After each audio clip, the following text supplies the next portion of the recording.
একটা আঘাতপ্রাপ্ত মানুষ অন্যকে আঘাত দেয়। একটা সুস্থ হয়ে ওঠা মানুষ অন্যকে সুস্থ হতে সাহায্য করে। একটা নিরাপদ মানুষ অন্যকে একটা নিরাপদ আশ্রয়ের সন্ধান করে দেয়। একটা মুক্ত আত্মা অন্যকে মুক্ত হতে শেখায়। একটা আলোকিত মানুষ একটা অন্ধকারে থাকা মানুষকে টেনে তুলে নিয়ে এসে আলোর দিকে ঠেলে দেয়। আর ভালোবাসা, এন্ড অফ দ্য ডে, ভালোবাসা এমন একটা জিনিস যেটা বিনা কোনো টাকা পয়সা, বিনা কোনো ইনভেস্টমেন্ট, বিনা কোনো কিছুতে দুনিয়াকে রঙিন করে তুলতে পারে। তাই আর যাই হোক, কাউকে আঘাত দেবেন না বা কারো ক্ষতি করবেন না। যদি কারো কিছু করতে না পারছেন, দূরে থাকুন। নিজের সময় অপচয় করবেন না। পারলে ভালোবাসা ছড়িয়ে দিন। পারলে একটা মানুষকে ভালো উপদেশ দিন, যাতে সে সামনের দিকে এগিয়ে যেতে পারে। আপনি নিজে উড়ুন, অন্যকে ওড়ার জন্য একটা মুক্ত আকাশ খুলে দিন।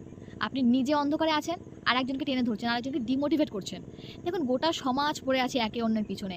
ওর ক্ষতি করব, ওর বাড়ি কলহ দেখব, ওকে নিয়ে টানা হেঁচড়া করবো, ওর চরিত্রে দাগ লাগিয়ে দেবো।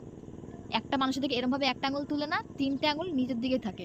এইটা যেদিন থেকে বুঝে যাবেন না, মানুষের ক্ষয়ক্ষতি অনেক কমিয়ে দেবেন। এই যে এত ক্ষতিখানাত করা হচ্ছে, ডাইরেক্ট হোক বা ইনডাইরেক্ট, লাভ কিছুই হচ্ছে না, মানসিক শান্তি বিঘ্নিত হচ্ছে।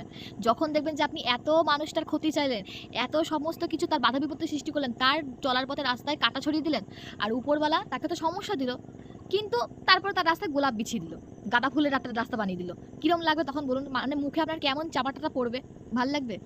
তাই জন্য মানুষকে ভালোবাসতে পারলে ভালোবাসুন, আর তা নাহলে দূরে থাকুন। ব্যাস, সিম্পল ইকুয়েশন। আপনি নিজে সুস্থ থাকুন, আর একজনকে সুস্থ করার রাস্তায় আগিয়ে দিন।